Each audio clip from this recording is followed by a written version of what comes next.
Okay, so this is your lecture on care of the hospitalized child. It is Unit 2A, Part 2. The first section is really self-explanatory about increased food intake for hospitalized children, and I'm just going to let you read over that. If you have any questions, please let me know. Increased fluid intake, also pretty self-explanatory. If they're sick, if they have a fever, they're losing volume, and if they're sick, they're probably not taking in what they should. And so you definitely want to increase as many fluids as possible. Make sure they have their favorite cup if they have one of those. Make sure they have their favorite drinks if they have that. Pedialyte is a really good way to rehydrate children. Offer small amounts of fluid frequently. And another way to increase fluid is to give them things that are water or otherwise disguised as other things like popsicle or jello. Milkshakes are okay if they're not having GI distress. Milk can obviously further the GI distress. Something that's good is like applesauce or oatmeal. Fruits are really good because they have so much water in them. Watermelon's great in the summer because it's pretty much just all water. And so now we're going to start talking about pain. There's a really good table in your book, 15.1 on page 312, that talks about misconceptions about pain in infants and children. The basic misconception is that babies do feel pain. If you think about some of the things in medicine, even within the past couple years the past 10 or 20 years that we've done to babies and infants and not treated their pain, it's kind of very sad. Like circumcisions, they used to not even, I know some doctors now will at least numb the site with lidocaine, but not thinking that that's not going to be a painful procedure is the wrong way of thinking. And there's so much evidence out there now that pain receptors are developed in children, and so nurses a lot of times tend to be advocates for pain in children and in pediatrics, and so you really want to nip those misconceptions in the bud. Another misconception is about prescribing opioids to children. I know with this opioid epidemic that it's just a hot topic, but addiction is very uncommon for children because most of the time, they have an acute pain, a broken arm, a broken leg, something like that. We're giving them a minimal amount of pills and then to kind of get them through that painful period, and then after that, they don't get any more. So factors that are affecting pain, you can read through these. I do want to highlight culture and ethnicity. Children tend to observe their parents and see what their parents do to pain and how they react. And so they tend to react the same way. A lot of cultures and religions and different ethnicities just think that you should basically kind of suck it up when it comes to pain. And obviously that's not the American way, hence the opioid crisis. Oh, sorry, I went back. But it is an interesting way to think about it. When I go to Africa and when we treat them for malaria, which can be very painful in addition to their fever, all we give them is 400 milligrams of ibuprofen, which, as you know, isn't even the maximum amount of dose. And to them, ibuprofen is like giving us a narcotic, so it would be like giving us morphine. So it's very interesting because their systems have never had any pain medicine because they don't have access to it. So we have kind of created this crisis on our own because we give Tylenol and Motrin to children all the time, which I'm not saying not to do, but it is just an interesting way to think and think about things throughout your career.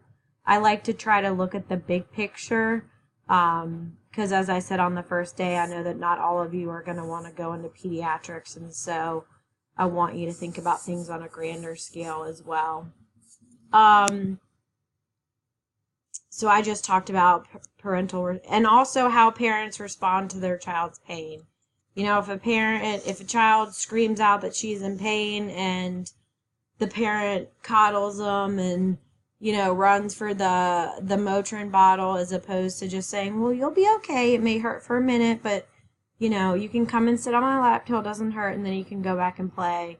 That will obviously affect how the child responds to pain pretty much throughout their life. Pain responses are going to be different based on their developmental level. I do encourage you to look at table 15.2 on page 313. It really goes over the next couple slides. So I'm not going to read them to you, but I am going to say, you know, highlight a couple important things. In infants in acute pain, their vital signs will change. So they will have an increased blood pressure. They will have an increased heart rate. They will have this intense, high-pitched cry. And parents know their infants and they know their cry, hopefully, if they're good historians. So you can ask the parents, is this their normal cry? Is this how they normally sound? And if it's not, you can kind of assume that they're in pain. And obviously their heart rate's going to go up if they're crying as well. So try and get a resting heart rate if you can. Toddlers, they'll run from you. They will say, you know, they may have certain words for it, like a boo-boo. A lot of times for toddlers, they may say they have a boo-boo just because they want a Band-Aid. So you kind of got to assess what's really going on there based on their developmental age. Preschoolers, they may regress, they may withdraw, they may have temper tantrums. If, you know, something's not broken, they can cry and kick. They usually can tell you at least where the pain is so you can get an idea.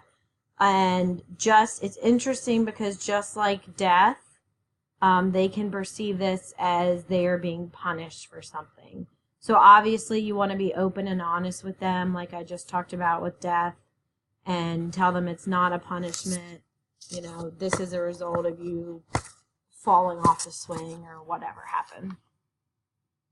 Adolescent, school age, they can describe their pain by this point.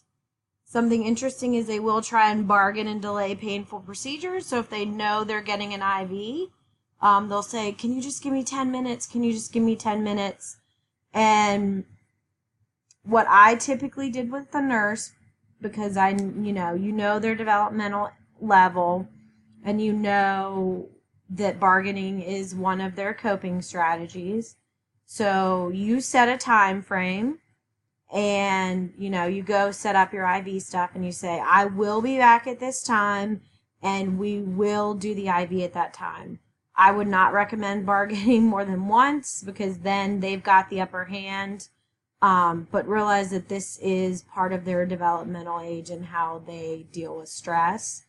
And so, you know, you can tell them you got 5 minutes with your iPad to calm down and while I go gather my IV supplies, but we will do it in 5 minutes, and then hold them to it because there's also a level of trust that you're building.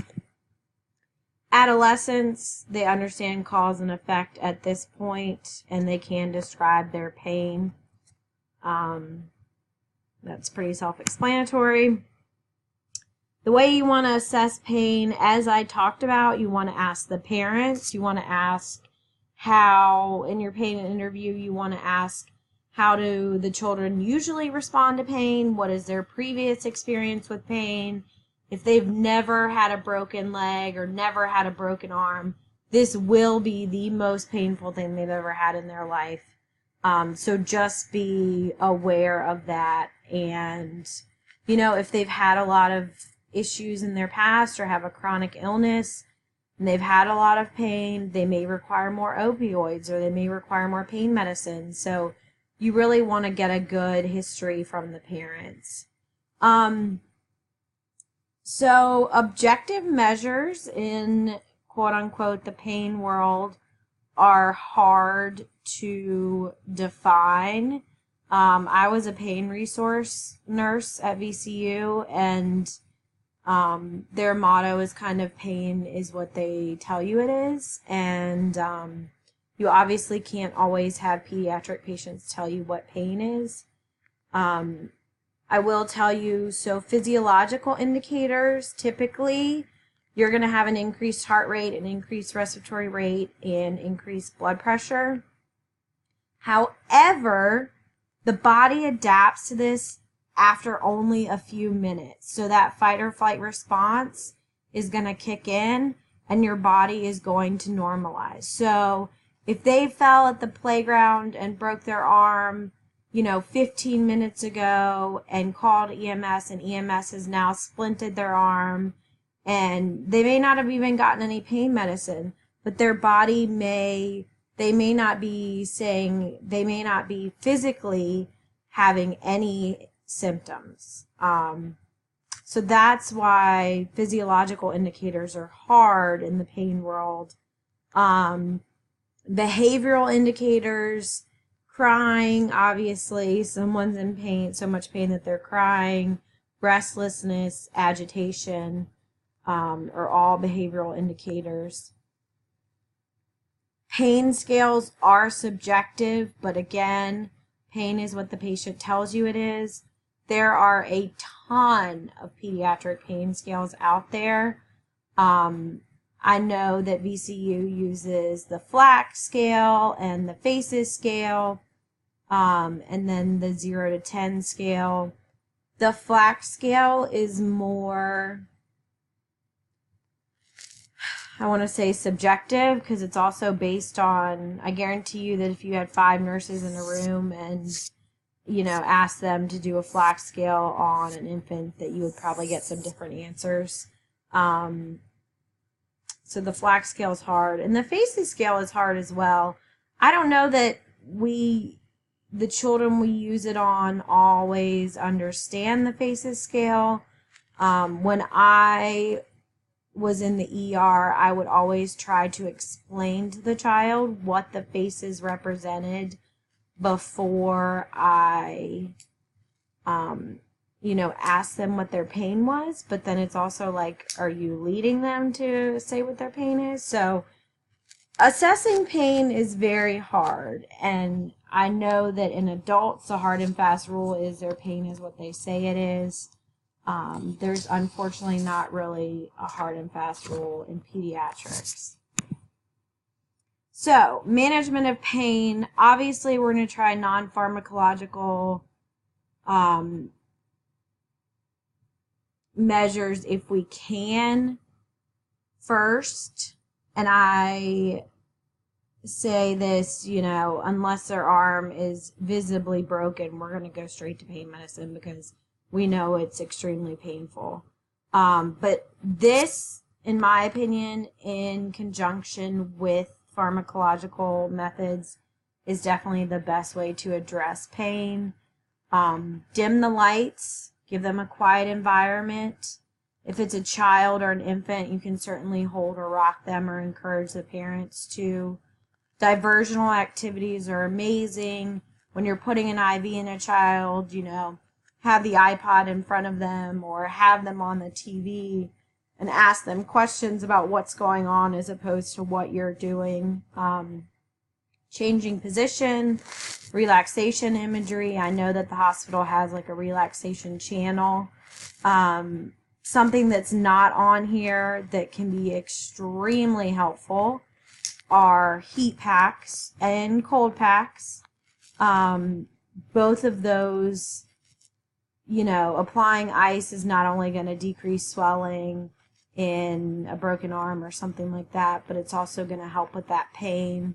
It shrinks all those blood vessels, so they're not sensing all that pain. And then a heat pack helps to relax all of those muscles. And I know that sometimes with sickle cell pain, they usually prefer one or the other. They don't prefer both. But I know that heat can help as well as ice. So you can read about these on the slide. I'm not going to read it to you. Obviously, with opioids, the main thing that you want to watch for is their respiratory rate. Oxygen saturations are going to be too late for you if they're dropping. But if you're giving an opioid, I strongly recommend that they be on a monitor and that you watch for their respiratory rate, especially if they are naive to opioids. Now, if they're sicklers who get, you know, morphine scheduled at home around the clock, they're not going to fall down on you. But, you know, if somebody comes up from surgery and they've never experienced opioids and they have a PCA, or you give them this dose, even if it's the correct dose, you really need to watch that respiratory rate. And, you know, if something goes wrong, page the doctor. And Narcan is always available to you to counteract that opioid. They will come out if you give them Narcan, they will come out of that happy place that they were in with the morphine and the pain medicine. But at least they will not be dying on you. But just be aware that you then will have to address their pain in a more therapeutic manner. All right, so chronic pain. There are a lot of medical conditions out there in pediatrics that can cause chronic pain. You've got rheumatoid arthritis, cancer, migraine, sickle cell, HIV. List goes on and on. That crazy thing called POTS involves chronic pain as well. So actually, according to your book, 20 to 35%. So think about that. That's 1 in 3 of children and adolescents are estimated to have chronic pain.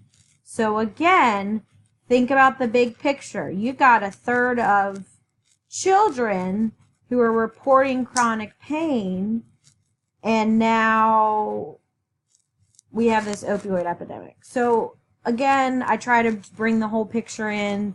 It's very interesting to me that that number is so high. And why do we have chronic pain? Nobody can really answer that question, but I will tell you, it's been my experience in third world countries that pain is not really an issue. Well, first of all, nobody complains about it, and even if they do, there's nothing they can do about it. So it's not really an issue. So it's an interesting phenomenon in this country that I encourage you to look out for, because it will be, it will definitely impact your career. So chronic pain is also really hard to assess because they may not appear to be in pain at all. Because if you're in pain if you're at a 6 out of 10 your whole life, and then you're at an 8 out of 10, you may just be so used to dealing with it that you're not really exhibiting any signs. That does not, however, mean that we should not treat their pain. A lot of doctors will say, they're not exhibiting any signs, they're not crying, they're not this, they're not that. Pain is what the patient says it is, and if they are really saying that they have that much pain, then we should address it. Another thing is that, like I said, if you have been in pain that long, you're physiologically adapted to that pain, and so your body is not going to exhibit the normal, quote-unquote, normal responses to pain. And this says difficulty concentrating or sleeping. I do know that a lot of people will deal with pain by sleep, because if they're sleeping, they're not feeling pain. And so I can't say that if you're in sleep that you're not in pain. You probably are, but you're not 100% aware of it. And so that is a coping mechanism of how some people deal with chronic pain. You really want to have an individualized treatment plan for chronic pain. I know that for our sickle cell patients now in pediatrics, they develop a treatment plan in the clinic, and they and their parents sign it, so that when they come into the ER knows exactly what to do, and they also know exactly what to order, and the 4 knows as well. So it is important to encourage them to develop a treatment plan if they have not. So now we're switching gears a little bit to isolation and fever. A lot of times children are isolated if they have, or put on isolation care in the hospital if they have a fever. This is obviously due to prevent the spread of infection. The main thing is that you want to encourage frequent family visits so that the patient doesn't feel alone. And get child life involved. They can certainly play the Wii. They can do anything. The things that come out of their room just need to be wiped down and sanitized properly. But you want to make sure that even though they are on isolation, that they don't feel alone and they don't feel like they can't still be a child, if that makes sense. So, like I said, moving on to fever. This says 37.8 orally. I'm really going to go with the 38 though, orally and rectally. The populations you want to look out for, less than 6 weeks of age. If they have a fever greater than 38, they have got to go to the emergency room. I mean, it is an emergency. And because they're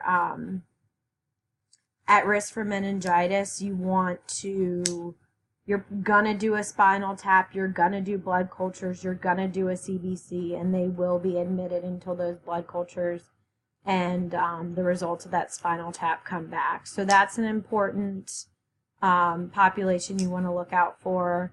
Another important population, anybody with a chronic disease like sickle cell or cancer, if they have a fever greater than 38, they're coming in, they're getting cultures, they're getting antibiotics, they're probably getting admitted. And for every 1 degree of Celsius of temp elevation, the metabolic rate increases 10%. So think about that in your infants. Another reason they need to come in is because we need to give them fluids and we need to hydrate them and make sure that they, are getting, you're probably going to put D5 in their fluids as well to make sure that they aren't dropping their sugars and then C's.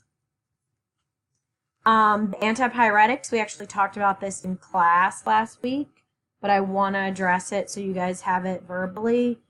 Tylenol is not, and I should change this, you're going to do 15 mg per kg per dose. Ignore the 10. 10's the low range. If you're coming in the hospital, you're going to do 15, or even the doctor's office. 15 mg per kg per dose. Ibuprofen, the same thing, 10 mg per kg per dose. You can give Tylenol every 4 and Motrin every 6 to 8.